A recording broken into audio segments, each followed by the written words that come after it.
Be me, 26, feminist, live in a nice one-bedroom apartment downtown, the kind with floor-to-ceiling windows and a gym in the basement that I tell myself I'll use. I'm an HR manager for a huge logistics company. Think trucks, warehouses the size of small towns, and an army of guys in high-vis vests. My job is mostly about policies, performance reviews, and fostering a positive workplace culture. That means I spend my days in a climate-controlled office with an ergonomic chair and a ficus plant I named Brenda. My reality is emails, Zoom calls, and spreadsheets filled with key performance indicators and employee satisfaction metrics. A few months ago, we had our quarterly operations meeting. I was presenting a new wellness initiative, PowerPoint slides with smiling stock photos and words like synergy and holistic well-being. The warehouse manager, a tired-looking guy in his 50s, chimed in. He said his team was struggling, that the pick-and-pack targets were too aggressive, and guys were reporting back injuries. I put on my best HR smile, the one that's friendly but firm. I told him the targets were aligned with industry best practices. I suggested the real issue was probably improper lifting techniques. Maybe we could schedule a mandatory workshop on ergonomics. We could even subsidize gym memberships to encourage core strength development. I saw him just stare at his screen on the Zoom call, then slowly nod. He knew he wasn't going to win. I felt a little pang of victory. Efficiency and policy over anecdotal complaints. That's how a modern business is run. Later that week, a driver named Gary sent me an email. He'd been on the road for 4 straight days, hit his 14-hour limit twice, and was asking for an extra day off to recover before his next long haul. I checked his record. He was technically within the legal operational limits. His request was based on feeling burnt out. I typed up a polite but standard rejection, mentioned the current driver shortage and the importance of meeting delivery schedules. I remember leaning back in my chair and sighing. It felt like the men in this company were always complaining, always finding a reason why they couldn't just do the job. I posted in my private group chat with my female colleagues. Just had to tell a driver he can't have a day off because he's tired. Imagine if these guys had to deal with our reality for a week. They wouldn't last a day. The chat filled with laughing emojis and messages of agreement. It felt good. A little bit of solidarity in a world of male drama. The company threw a corporate party a while back. One of those cheap and cheerful events in a rented-out conference room with a cash bar and a bad DJ. I was having a glass of white wine, chatting with some people from accounting. Eventually, I found myself in a circle with a few of the drivers and warehouse guys, including Gary. The topic somehow turned to work-life balance. I made a comment, something about how office stress is a unique kind of exhausting, the mental load, the emotional labor of managing people. One of the guys chuckled. Try loading a 50-foot trailer in the middle of July, then talk to me about an exhausting day. I couldn't let that slide. I said that the whole idea of men's work was an outdated social construct, that any reasonably fit woman could do what they do, and probably with less complaining. They all just looked at me. Not angry, more amused. That's when Gary spoke up. He wasn't smiling. He just looked me dead in the eye and said, "Talk is cheap, Jane. Why don't you prove it?" The whole circle went quiet. He said, "One day. That's all I'm asking. Work a single shift on the warehouse floor with the crew, from clock in to clock out. Then you can tell us how easy it is." All eyes were on me. The guys, my colleagues from the office, everyone was waiting to see what I'd do. Backing down would mean losing face completely. I'd be the HR lady who talks a big game but can't back it up. My pride took over. I lifted my chin and said, "Fine. I'll be there Monday morning. What time's check-in?" Gary just nodded slowly. Shift starts at 8. Monday morning came way too fast. My alarm went off at 6:30 a.m. It was still dark outside. I put on my best yoga pants and an expensive athletic top. If I was going to do manual labor, I was going to do it with moisture-wicking technology. I got to the warehouse, and the sheer scale of it hit me. It was a giant metal box under a gray, overcast sky. The air smelled like diesel fumes and damp concrete. The noise was the first thing I noticed inside. A constant, deafening roar of machinery, beeping forklifts, and the rumble of conveyor belts.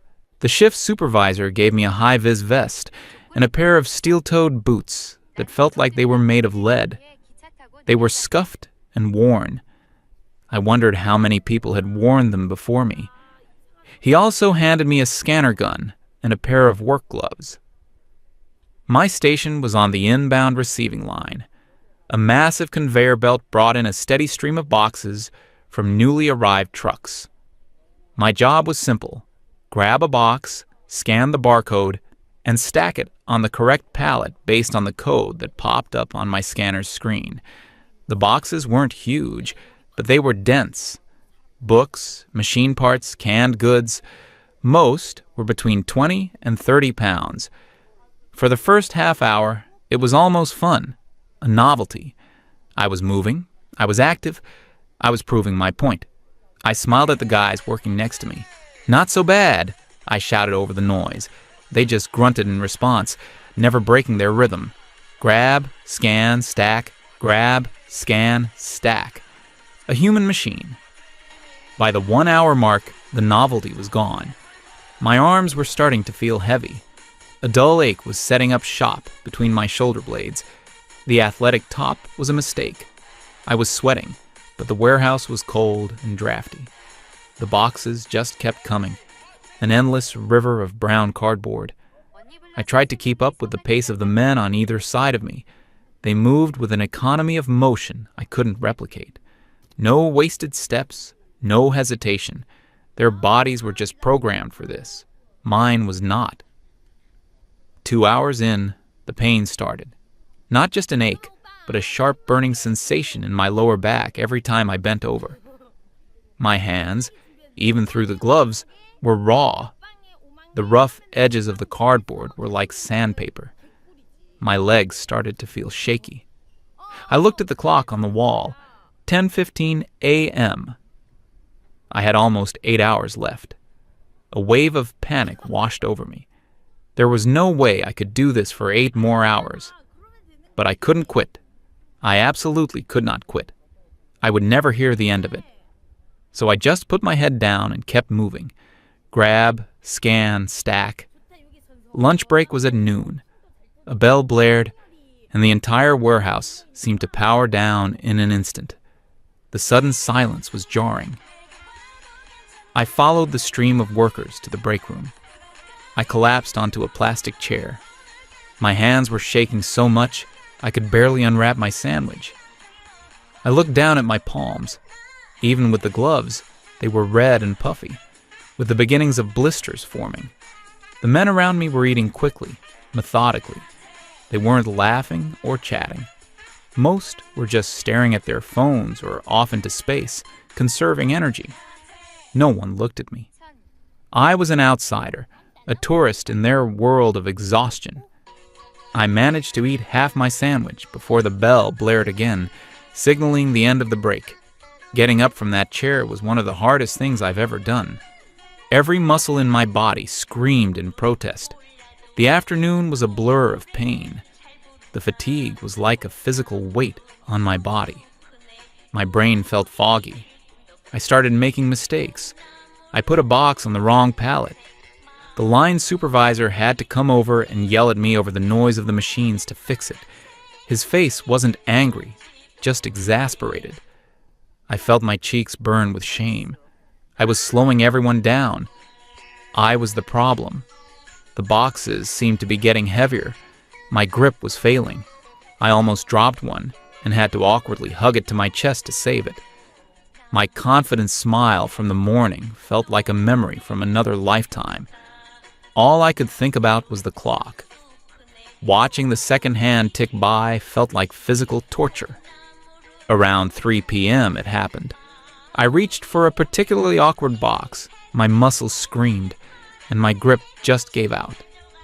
The box, full of what felt like bricks, tumbled to the concrete floor, the corner splitting open. I just stared at it, frozen. I didn't have the energy to even bend down. One of the younger workers, a kid who couldn't have been more than 20, stopped what he was doing and came over. I braced myself for a sarcastic comment, a smirk, and "I told you so." But he didn't say anything. He just effortlessly picked up the heavy box, tucked the broken flap back in, and placed it on my pallet for me. Then he looked at me, and in his eyes, I saw something that broke me. It wasn't anger. It wasn't amusement. It was pity. It was the look you give a small animal you find struggling on the side of the road, a gentle, sad, and slightly condescending sorrow. He knew I was out of my league. He knew I was in pain. He knew I didn't belong here. And that look, that single moment of unsolicited compassion, felt more humiliating than any insult. It was a confirmation of everything I had spent years denying, that there was a difference. And in this place, on this day, I was on the wrong side of it. He gave a small nod and went back to his own work, leaving me standing there, completely shattered. The final hour of the shift was an out-of-body experience. I moved on autopilot. My body was a machine that was breaking down, but it hadn't stopped running yet. When the final bell rang, I almost cried with relief. I dropped my scanner on a bench and practically limped towards the exit. I didn't say goodbye to anyone. I couldn't even look at them. I got to my car, a nice, clean sedan that looked completely out of place in the gravel parking lot full of old pickup trucks. I fell into the driver's seat and just sat there for 10 minutes, not moving. My hands were trembling on the steering wheel. My back was a solid knot of pain. A fine layer of cardboard dust covered my clothes and my hair. I caught my reflection in the rearview mirror. My face was pale and smudged with dirt. My eyes were red-rimmed and hollow. I looked like a ghost. Driving home, every little bump in the road sent a jolt of pain through my spine. When I finally got back to my pristine apartment, I stood in the middle of my living room and just looked around. The quiet, the clean air, the soft couch. It felt like a different planet. I had survived one day, and I knew with a certainty that chilled me to the bone that they would all be back there tomorrow, doing it all over again. I woke up the next morning feeling like I'd been in a car crash. Every single muscle ached. Getting out of bed was a 10-minute process of careful, strategic movements. My hands were the worst. Red, swollen, and decorated with angry blisters on the palms and fingers. Just making a fist was agony. I looked at myself in the bathroom mirror. The ghost from yesterday was still there, but now with dark circles under her eyes. My first thought was to call in sick, to just curl up in bed and pretend the whole thing never happened. But my pride, what was left of it, wouldn't let me. Quitting after one day on the warehouse floor was one thing, but I had told them I could do their jobs, and a warehouse was only part of the operation. A stupid, stubborn thought took root in my exhausted brain. I'm not done yet. I grabbed my phone, my fingers fumbling with the screen. I found the number for the transport supervisor. I told him I wanted to ride along on a delivery route for the day, to see the full picture. There was a long pause on the other end of the line. I could almost hear him thinking, "Is this woman crazy?" But he just said, "Okay, be at the dispatch depot at 9. We'll put you with a courier." The dispatch depot was even more chaotic than the warehouse floor. A frantic ballet of vans, drivers shouting, and scanners beeping. The weather had turned. A A cold, miserable rain was starting to fall, turning the asphalt yard into a sea of puddles. They paired me with a quiet, middle-aged driver who introduced himself, but I immediately forgot his name. He was just a face under a worn-out baseball cap. He didn't seem thrilled to have me along. He just pointed to the passenger seat of his small delivery van and grunted. The van was old, the heater barely worked, and the passenger seat had a permanent sag. It smelled of stale coffee and wet cardboard. The first few hours were a dizzying sequence of short drives and frantic dashes through the rain. I thought my job was to just watch. I was wrong. The driver handed me a smaller scanner and a stack of packages. You take the odd-numbered houses on this street. I'll take the even.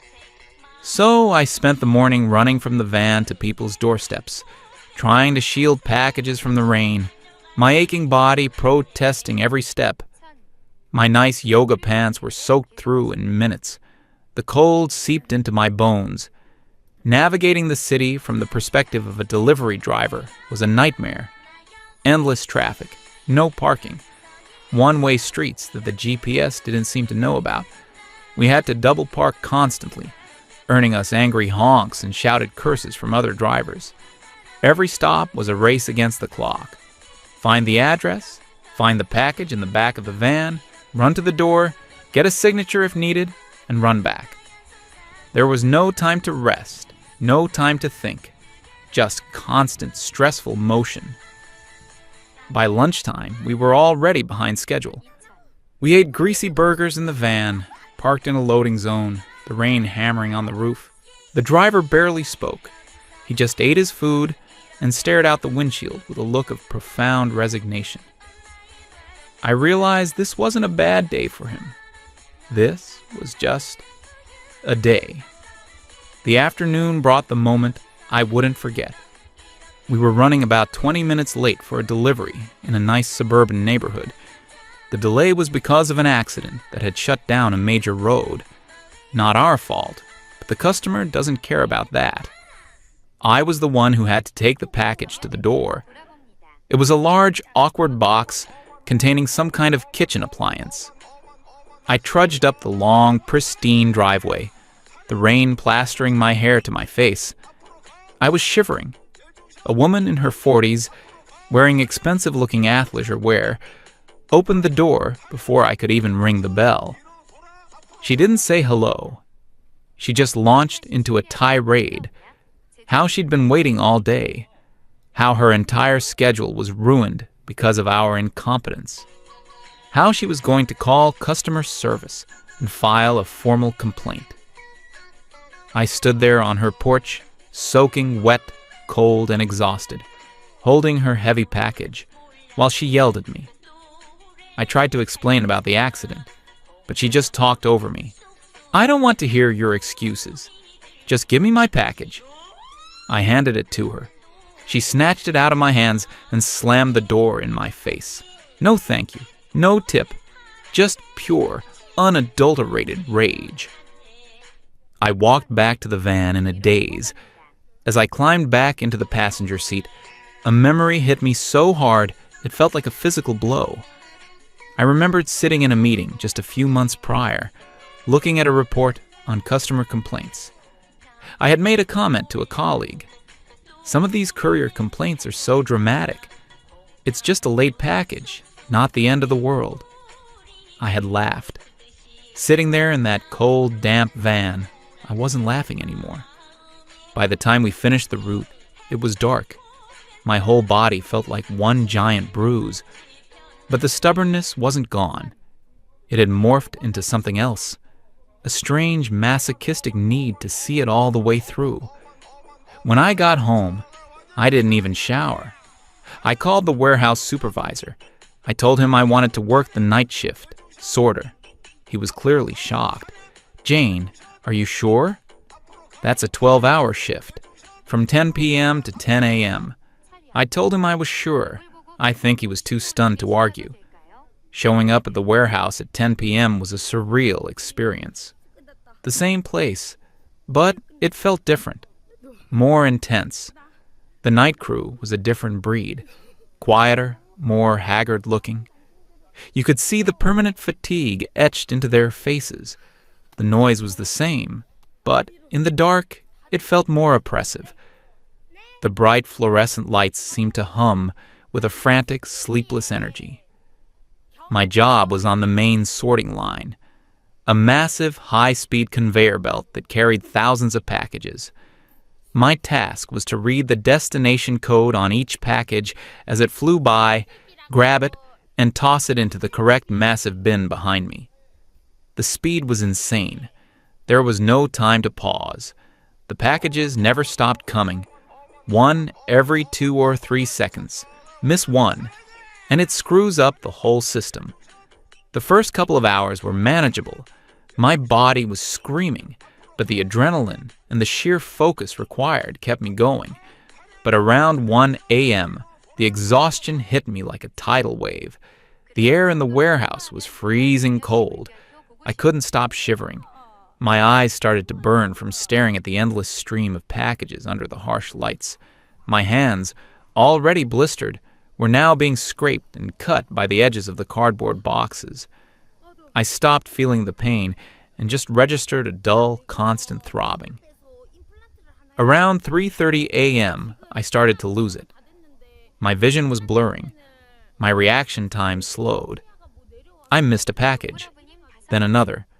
A supervisor had to come over and switch me to a slower, less critical task, stacking empty plastic totes. It was a demotion, and I knew it. But I was too tired to even feel embarrassed. I don't remember much of the next few hours. It was a monotonous hell of lifting and stacking. My mind started to wander. I looked at the men around me. Why were they doing this? I knew the answer was money, obviously. But this was more than just a job. This was a physical sacrifice. Were they doing it for their families? For a mortgage? To put their kids through school? What kind of life did you have when you spent your nights in this cold, loud, punishing place and your days trying to sleep while the sun was up? All those times I had sat in my comfortable office, reviewing their pay scales and benefits packages, I had never once considered the reality of what that money cost them. It wasn't just their time, it was their bodies, their health, their sleep. Around 4 a.m., I felt like I was going to collapse. I told the supervisor I needed a 5-minute break. I stumbled towards the restroom, my legs feeling like they were made of wet cement. The restroom was just a concrete box with a few stalls and a dirty sink. I didn't even bother with a stall.